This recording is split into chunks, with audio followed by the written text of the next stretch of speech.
The following program contains graphic real-life footage of animals attacking humans. Viewer discretion is strongly advised. Stay with us as we find out what happens when animals attack. It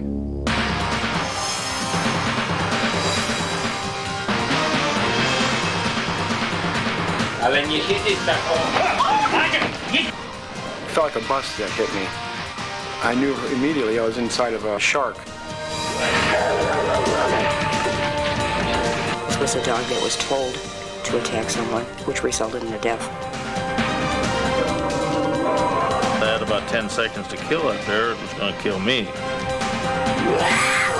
heard a rustle in the bushes. The next thing I knew, I was on the ground.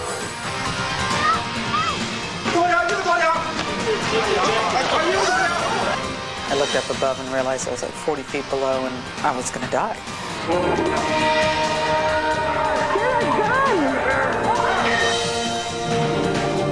I heard a little bit of grunting and snuffing. And it just basically leaned over and started to chew on my head. I saw the dog on my son. Literally, he just had his mouth on my son's face, just shaking him. I think the bees must have stung me about 2,000 times, according to some estimates.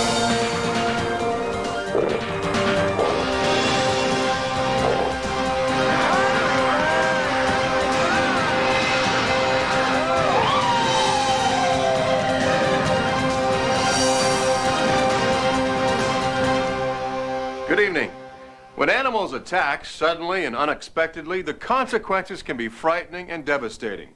In the next hour, we'll examine a number of fascinating real-life stories about animal attacks on human beings.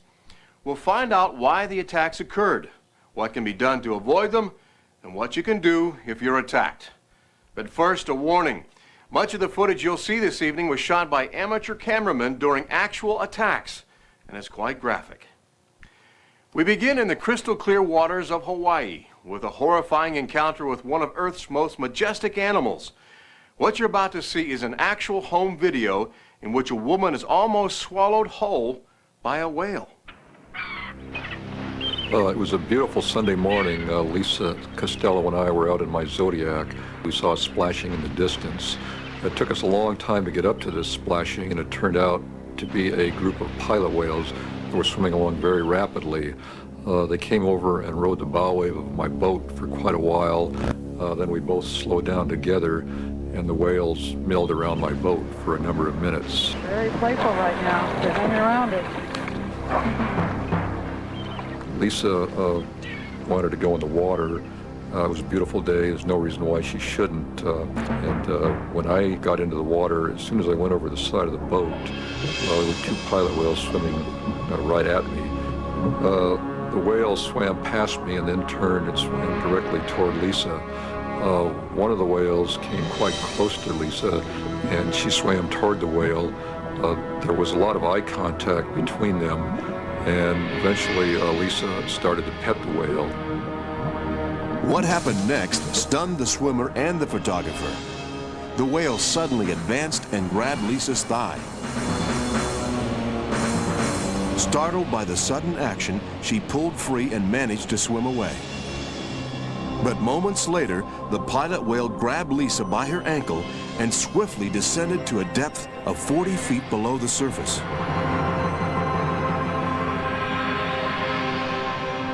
While Dr. Tepley's camera records the scene, Lisa reaches into the whale's mouth and desperately tries to free her ankle. For nearly a minute, she struggles as the whale dives deeper. Desperate for air, she faces brain damage, then death. Finally, the whale brings her to the surface and lets her go. Lisa will never forget the moments of terror. We had eye contact, and then it came around and nipped me in the thigh. And then I thought, what's going on? He just nipped me. What's going on?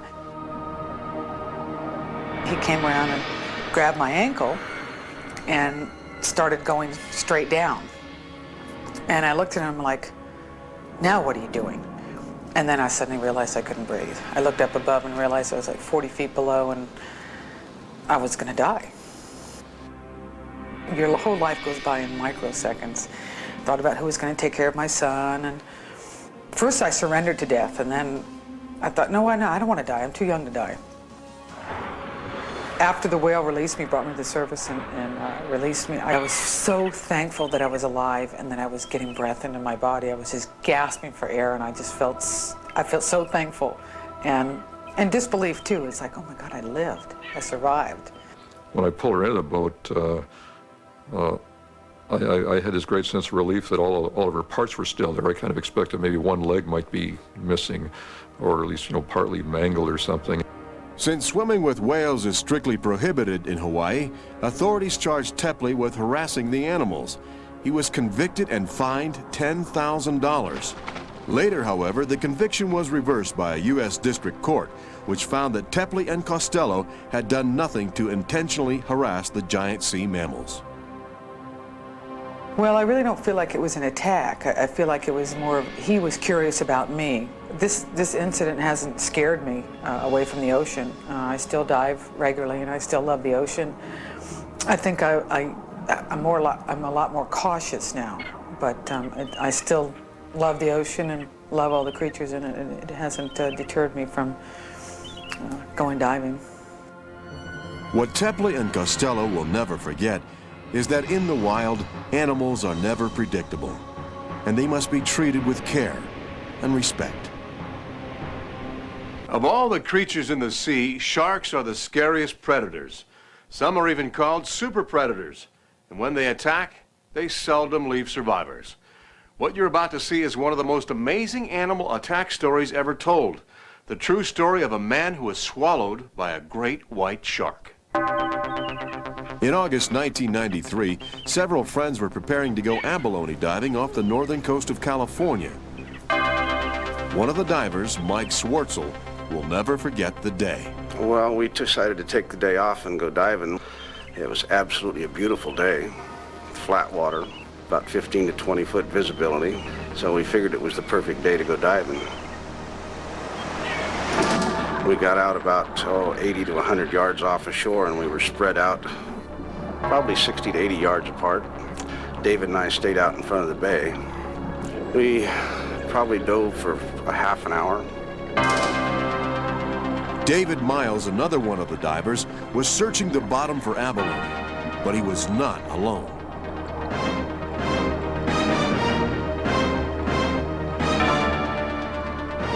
As David headed to the surface for air, he was attacked by a great white shark.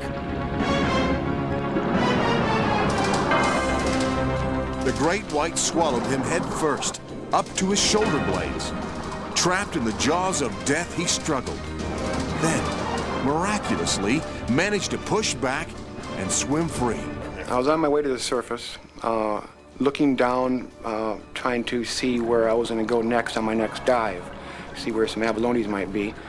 And so I was looking down. I was slammed. Felt like a bus that hit me. I knew immediately I was inside of a shark.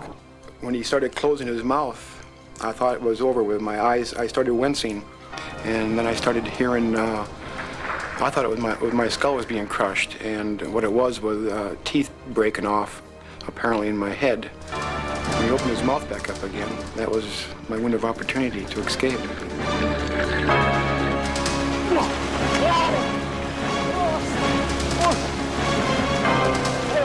Fearing the shark would attack again, David swam frantically to a nearby rock.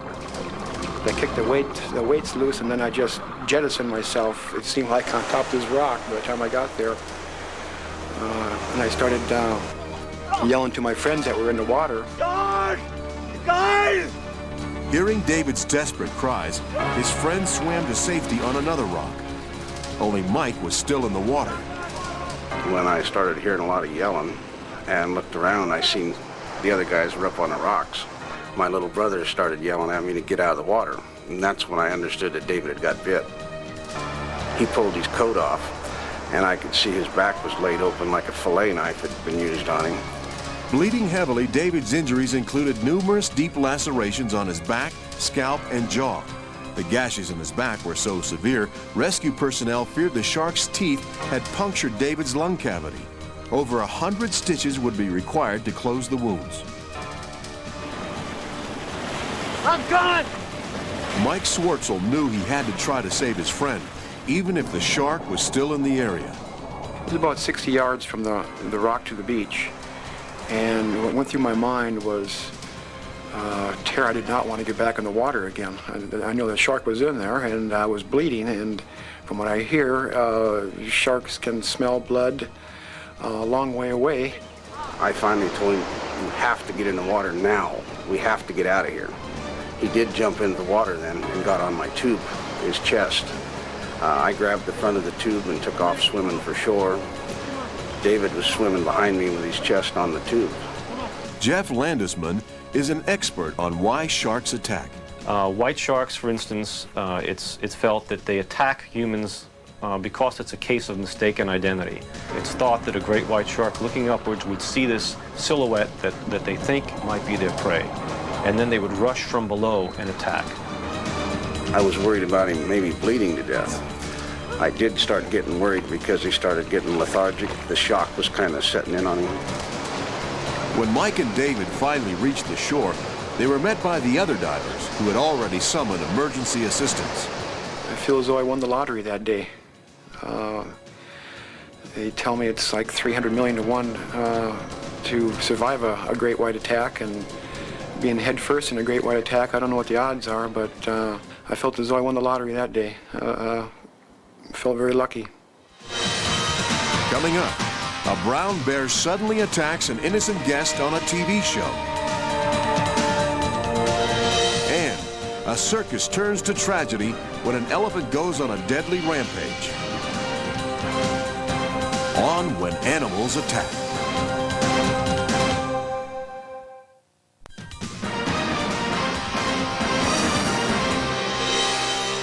When animals attack, sometimes it's part of a cultural tradition.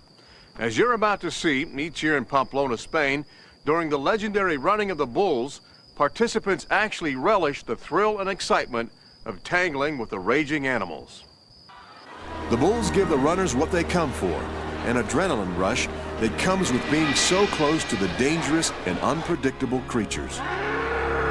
But watch what happens when one runner makes the critical mistake of turning his back on the bull.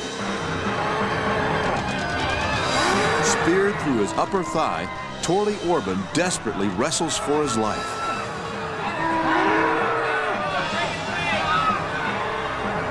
As paramedics administer first aid, he remains conscious, though obviously in pain, with serious injuries that will take months to heal. In Pamplona, men and women knowingly tempt their fate with animals. But sometimes animals attack when we unknowingly invade their territory. In this next story, we learn how an innocent family picnic in the wrong place, at the wrong time, led to tragedy. More and more families are using outdoor recreation areas, areas that are home to wild animals, such as the mountain lion. As we encroach on their habitat, we can easily become their prey. That's exactly what happened in 1990 when Scott O'Hare, then 9 years old, was picnicking with his family in Montana's Glacier National Park. We had finished getting ready for lunch and everything. The table was all set. And we sent my daughter down to get the two boys, tell them to come up. Go get your brother, tell him it's time for lunch. And she went down to the lake, and the 4 adults were there at the picnic table. What no one realized was that the children were being stalked by a mountain lion. Dad said it was time for lunch. Come on. As the boys raced back to the picnic area, Scott lagged behind.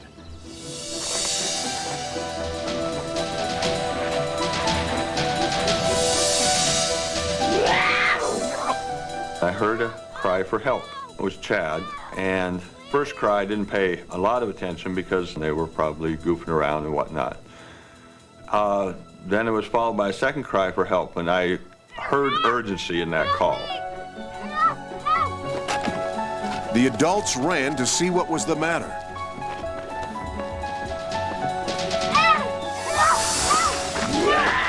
I heard a rustle in the bushes, and a mountain lion made a growl.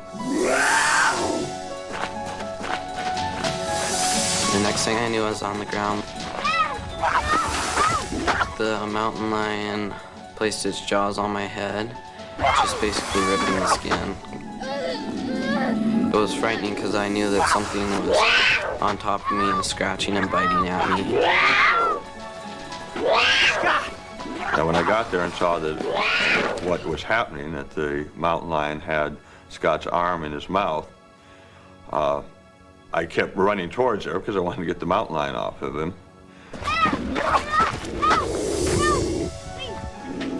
Michael saw the animal and he kicked some sand into the cat's face. And that caused the cat to release his hold on Scott, and it took off. Don't move. Just take it easy, boy. Take it easy. And my wife swooped in and picked him up. And she picked him up and carried him, and she was, a little panic-stricken herself. She was screaming, "Oh my God." Scott was rushed to the hospital in Kalispell, Montana, where he underwent surgery to mend the injuries to his head, back, and arms. A deep gash across his face would leave him legally blind in his left eye. Within hours, an animal tracker located the mountain lion and killed it, less than 100 yards from where the attack took place. Michael D. is an expert on mountain lion behavior. Just running, that is a signal to set the cat off that, oh, look at this, something to run after. And then a pow, cougar jumps on him. In and around wilderness areas, mountain lions can be very dangerous. Children are especially vulnerable and should stay close to their parents at all times when camping or hiking. A mountain lion can weigh up to 150 pounds. And you take an animal that size going after a human, let's say 30 or 40 pounds, it's no match. He's lucky to be alive, okay? We're thankful to God that he reacted the way he did. We've all heard horror stories about killer bees. Killer bees, or Africanized bees, are so aggressive they've been known to attack and kill cattle as well as people. In their fury, they will violently defend an area up to a quarter mile from their nest or hive. One unfortunate family in Texas experienced the terror of a killer bee attack firsthand. In September 1994, 86-year-old J.C. Johnson Sr., a retired minister, set out to mow his neighbor's lawn, something he did as a favor when she was out of town. When he pushed his mower past a wooden shed between the two properties, the noise and vibrations from the motor stirred up a nest of Africanized killer bees. I went over next door in the backyard to mow the grass. And just as I was even with that barn-type building there, I was suddenly surrounded by bees. They were just so surrounded my head, and I ran over to a hydrant and had a hose on it. And I turned on the water and tried washing bees off, but didn't make a dent in it. They just covered me. And I said, well, I better get out of here. And so I ran out the gate and on out to where I saw another hydrant with a hose on it. And so I tried that water, and no good. And it was so thick with bees, it sounded like a cloud. Meanwhile, his son J.C. Johnson Jr., who lives next door, noticed an unusual number of bees in his yard.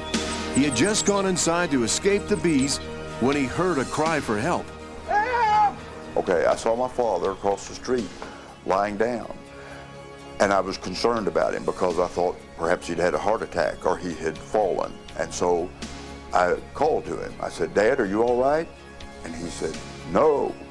So immediately I raced across the street to find out what the situation was. And that's where I discovered the bees. And the bees were all over him, all over his face, all over everywhere, and quickly were all over me. And it's a very uncomfortable and panic-causing type situation. And you didn't feel any one bee, you just felt the whole thing. It's like you were in a furnace. I was never afraid that I was going to die. I was concerned for my father's safety and health because he's elderly. While J.C. Jr.'s wife called 911 the killer bees relentlessly attacked the two men. Police officer Diana Fox. But when we arrived on the scene, all we knew was man down. And when I turned the corner, it looked like it was just a black blob. He was completely covered with bees. They came right in there with complete disregard for their own safety. None of my training had prepared me for this. So I just ran over and started using my hands to get him out of his face and to see if he was still alive. As the bees attacked her too, Officer Fox used a fire extinguisher to try to stop them. Both of the Johnsons were transported to a local hospital for emergency treatment to try to counteract the bee venom. I think the bees must have stung me in the neighborhood that 2,000 times, according to some estimates. But nobody counted, and so the bees won the day. Dr. Norman Gary is a bee expert. Africanized bees are different from ordinary honeybees. They are honeybees. They're different species. But the important thing to know is that they defend their nest very, very aggressively. If you find that you're being attacked by bees, killer or otherwise, the best thing to do is to flee the area, get out of the defensive zone, because they really do sting near the hive, you see. Keep going until you lose them, or until you can get inside of a house or a car, something like that. A polar bear mauls a visitor in a dangerously close encounter at the zoo. Plus, a brown bear attacks a TV show guest. Next on When Animals Attack.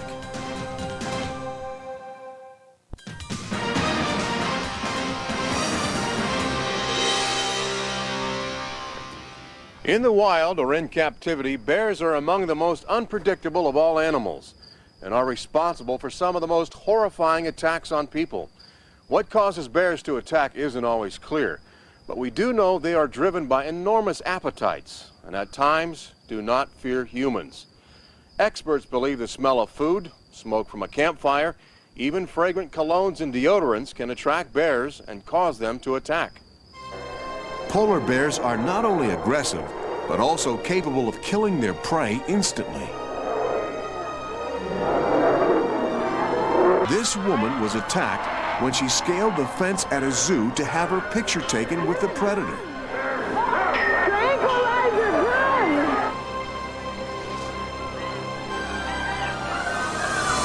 Even trained bears that are accustomed to being around humans can attack suddenly and swiftly, as this footage from a Polish TV program dramatically demonstrates.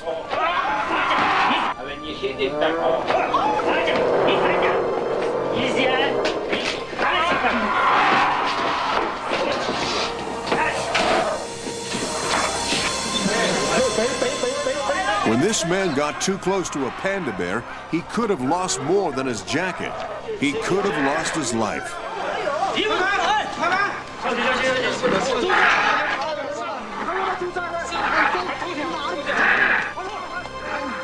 Anyone who goes fishing, hiking, or camping in a wilderness area should be on the lookout for bears. When we venture into their territory, especially if we set up camp, we are practically inviting bears to visit. Next, a camper's nightmare when he's almost killed by a bear on the prowl. In August 1993, 12-year-old Bobby Clark was attending Boy Scout camp in Southern California. At 5 a.m., while the scouts were sleeping, two black bears wandered into the campsite. Scoutmaster Mike O'Neill and the other counselors tried to shoo the bears away.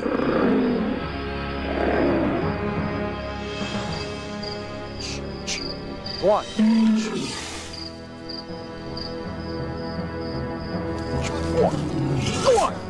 The bears retreated into the darkness, but moments later, one of them returned to the area where Bobby Clark and two other scouts were sleeping.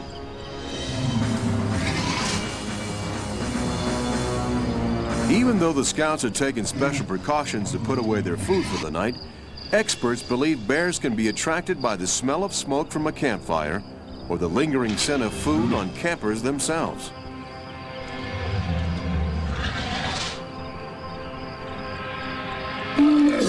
Now the only thing between the sleeping scouts and the marauding bear was a rustic lean-to shelter the boys had constructed to earn a merit badge.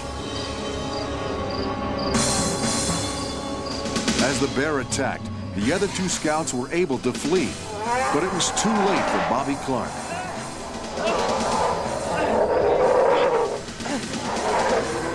Cries for help brought Scoutmaster Mike O'Neill to the scene. Hey, get out of here, come on! I heard one of my assistant scoutmasters holler for me to come over to a lean-to, and he yelled that, "My God, the bears got him." Go on, get out of here! Get out of here, go on, leave him alone! Well, when I first looked into the lean-to, I just saw one of my scouts underneath the bear, a portion of the scout's head in his mouth. Everything at that point seemed slow motion.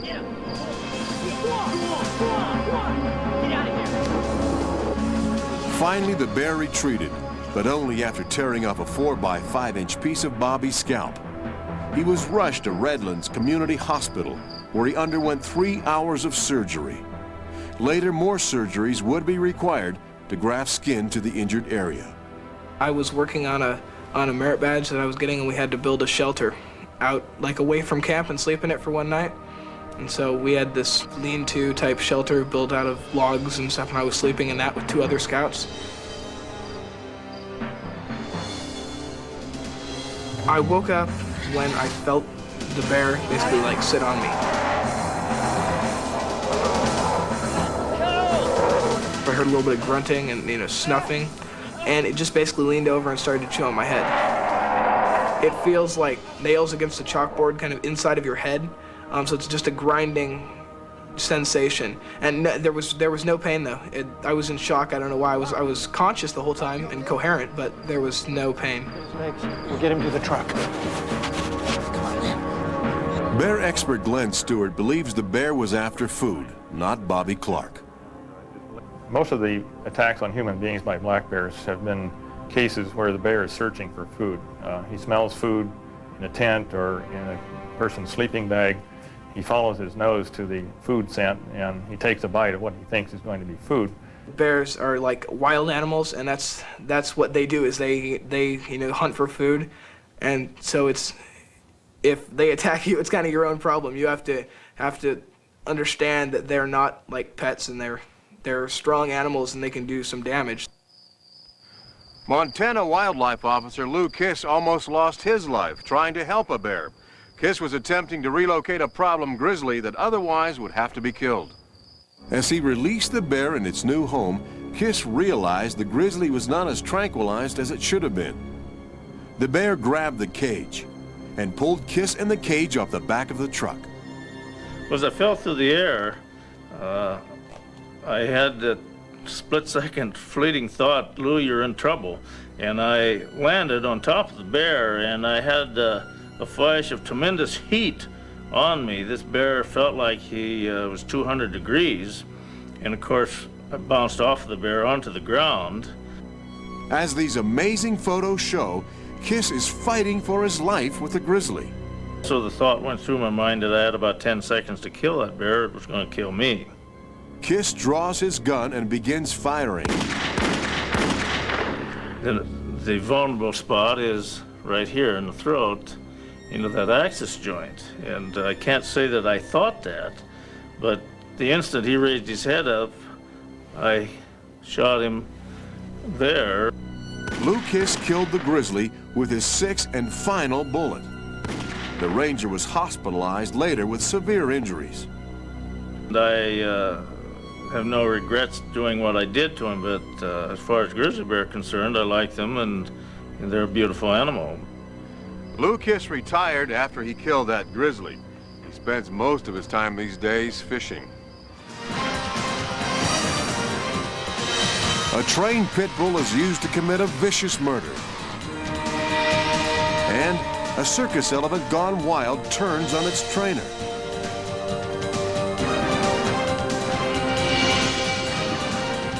Next on When Animals Attack.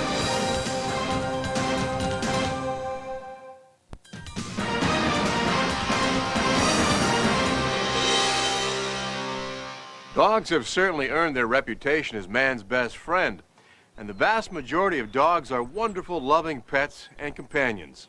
However, due to the inbreeding and cruel training of certain breeds, dogs can be both unpredictable and vicious. Which brings us to the story of a Southern California couple on a Sunday outing with their 18-month-old child. Their encounter with a neighborhood dog, in this case, an Akita Chow mix, would change their lives forever. Alan Roberts, Stacy Morton, and their son Andrew had stopped at a local coffee shop. Stacy waited outside with Andrew. She noticed the Akita and assumed it belonged to one of the patrons. Andrew was about 2 feet away from me. He was just doing his little 18-month-old thing, and I was watching him, and I watched the dog walk past him, and I acknowledged the dog, by saying dog, and I said back to him, yes, doggy. I walked out of the coffee shop and I heard Stacy scream, "Oh my God, oh my God." And I looked to my left and I saw the dog on my son. His front paws came up into the air and he did a full spin and came straight down onto Andrew's, pushed him down by his shoulders and went straight for his face. I saw the dog on my son, literally he just had his mouth on my son's face, just shaking him. And I could see Andy just, moving to the left and to the right. Stacy managed to scare the Akita away. The couple immediately headed for the nearest emergency room. I thought that the dog had taken his eye out, his left eye, because there was a really long laceration that started above his eye and went all the way down his nose. At the hospital, doctors had good news. Andy's eye had not been damaged, but more than 60 stitches would be required to repair injuries to his nose and forehead. While Stacy and Andrew waited for the surgeon, Alan returned to the scene of the attack. I decided that I was going to go and see if I could find the dog and the owner of the dog and try and figure out exactly what had happened. And so I left the hospital. Armed with a baseball bat, Alan set out to locate the dog. He found its owner, April Wild, standing outside in her yard. The Akita was chained to a fence. What happened next would make this a landmark animal attack case. He had a bat in his hand and I just said, please don't hurt my dog. She walked over and untied the dog, and the dog started to approach me. And as soon as it got within striking distance, I hit it with the bat. And I continued to hit it until I was convinced that it was dead. Then I turned around and I walked back to my truck and I went back to the hospital and sat through the surgery. Roberts was charged with animal cruelty. The trial over the vengeful murder divided the community into two camps, those who sided with the father and those sympathetic with the Akita. Animal advocate Eileen Pinder was called by the dog owner immediately after the beating. I was really angry at the message it sent to the public because, again, I felt like it was open season on dogs. I felt like anybody, if they got angry enough, if a dog snapped or if a dog did something wrong, it was okay for them to brutally beat that animal. Kevin Ryan is an expert on dog behavior. In the case of the Akita attack, we see something we see in virtually every dog bite situation. The dog was kept on a chain. In a situation where a dog is kept on a chain, the dog becomes very, very aggressive due to the frustrated nature of being at the end of that chain. When the dog finally got free, he goes on a rampage looking for the most helpless creature he can find. In this case, it was a child. The trial focused on the emotionally charged question: was Alan Roberts justified in brutally killing the dog that viciously attacked his son? After hearing all of the evidence, the jury rendered its verdict. We, the jury, in the above entitled case, find the defendant, Alan Edward Roberts, not guilty. Even though Alan Roberts was acquitted and his son Andrew is expected to recover completely, there are no winners in this dramatic case. Just scars that must heal with time. Well, we have a dead dog, and we have a son who's sustained injuries that are going to affect him for years to come. And there just wasn't anything about it that made me feel good. We turn now to a different kind of dog and a very different kind of attack. This is a disturbing, chilling, and true story about a trained pit bull used as a murder weapon when it was ordered to savagely attack and kill one of its owners. Cleveland detective Mike Italiano knew something wasn't right when she entered the home where Angela Kaplan was found dead. But when we arrived at the scene, we observed that there was no blood on the front steps, on the doorway. There was no blood on the side door. And her body was laying on a couch. She was draped in a sheet. When we walked into the bedroom, I was stunned when I saw this because there was blood on the ceiling, on the walls. The bed clothing was soaked with blood. It appeared that someone had bled out in that room. And it was obvious that this was the crime scene and that the body had been moved.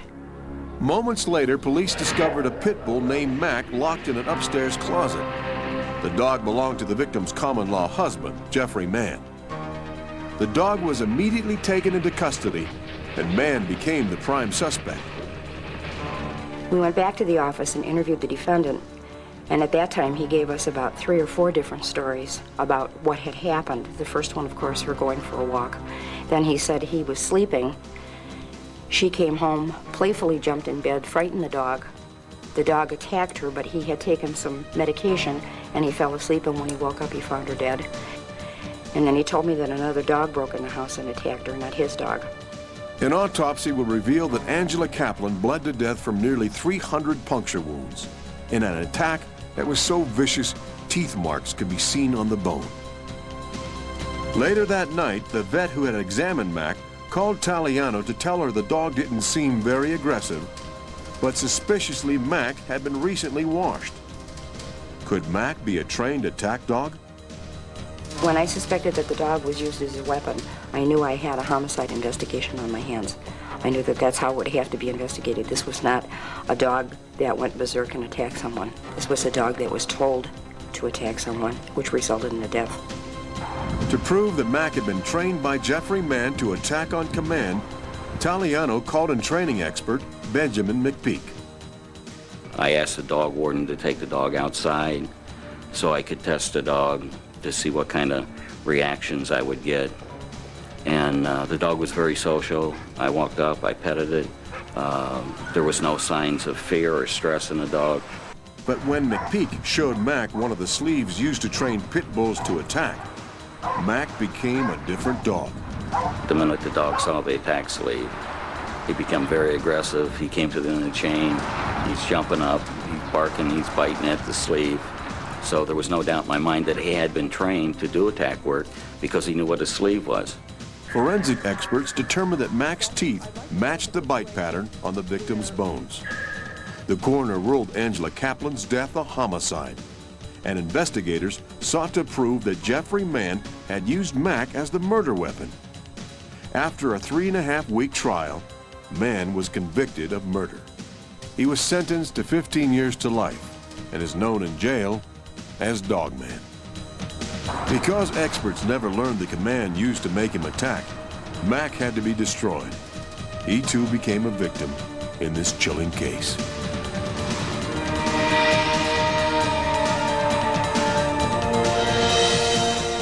The horror of an elephant's deadly rampage, up next on When Animals Attack.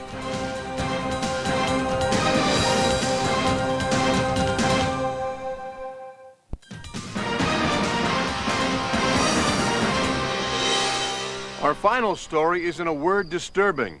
It proves that even trained animals can sometimes turn on their trainers and cause deadly harm.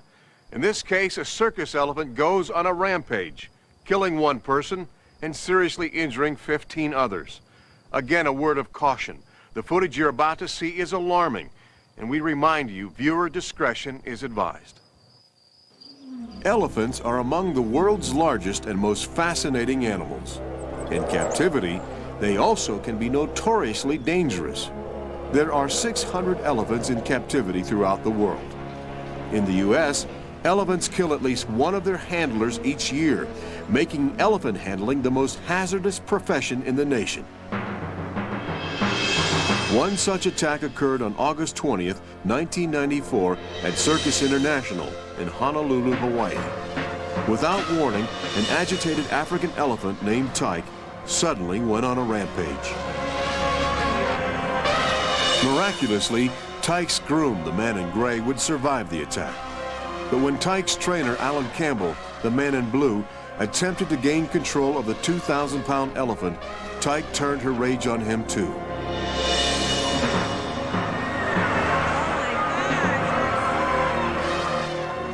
Steve Horano, a PR representative for the circus, was there.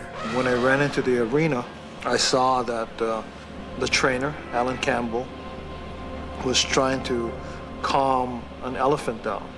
There was a lot of noise and pandemonium. Authorities would later learn that this was Tyke's third rampage in a year. Gail Shaleski and her family were in the audience. And then there was the elephant underneath the man on the high wire, and it looked like he had a big rag doll tied to her front leg that she was shaking around the way the man's head was moving. It looked like a rag doll. And then people started panicking because slowly the people closest to the elephant realized that this was not part of the show and something was wrong.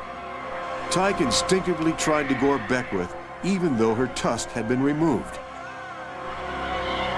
The raging elephant headed for the nearest exit, but her deadly charge had already sent a wave of panic through the crowd. It was frightening. It was terrifying to have this elephant loose with nobody to control it. There was nobody outside to control the elephant. There were just scared parents and children. I saw other kids falling down, but the elephant was right behind us, so we couldn't help her or anything. But I was really terrified. My daughter said that she was close enough to touch Tyke as she ran by. And then Tyke took out the doors. She must have hit him head on and threw one of them at least 20 feet. With amazing speed, Tyke stormed out of the arena into the parking lot. Horano followed, trying to stay ahead of the pandemonium. And at that point in time, the elephant had passed me. I was still going around in a circle, and I felt I had time to close the gate, which I did, and I felt that it was important that I chain it. Horano managed to close the gate, but it did no good. He too was trampled and suffered multiple fractures. Moments later, Honolulu police arrived on the scene and were forced to gun down the elephant.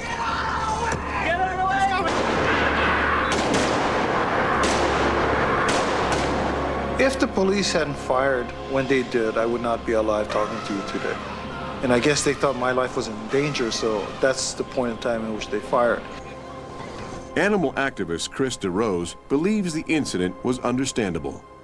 Tyke struck out because of years of frustration, years of stress, years of being dominated, years of not being in its natural habitat doing what it would normally do. Trainer Alan Campbell died later from the massive injuries he received during the attack. In addition to Beckwith and Horano, 13 other people were hospitalized with injuries from the rampage. It's a tragedy in the sense that the animal had to be killed, Alan Campbell had to be killed, and that a lot of people had to see something like this happen. The buildup starts when they bring these animals in from their natural habitat in Africa, and Tyke is an African elephant, and it's the shipping over, the breaking up of the family, and then it's the domination over them, the training to break their spirit. That's the only way you can get these animals to do something as silly as standing on their head or wearing costumes and walking around in a circle.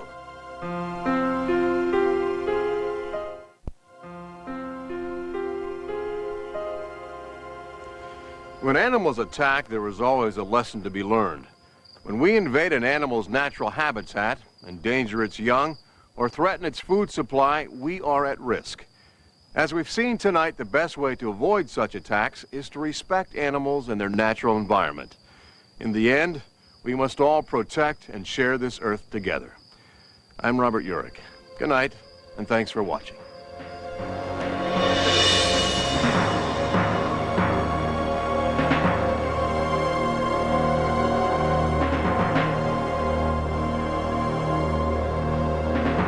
Be there for Fox's biggest TV movie event ever, Gargantua, Tuesday on Fox. Tonight on a special late edition of Fox 11 News, more than 100 killed as anti-government protests in Indonesia lead to a big fire in a shopping center. Phony cops robbing and terrorizing unsuspecting victims. Find out what the real cops are doing to crack this latest crime wave. Governor Wilson unveils a plan that could save you big bucks when you register your car. And fans in LA gather for the big sign off. We'll have those stories and much more coming up here tonight on Fox 11 News, tonight at 11.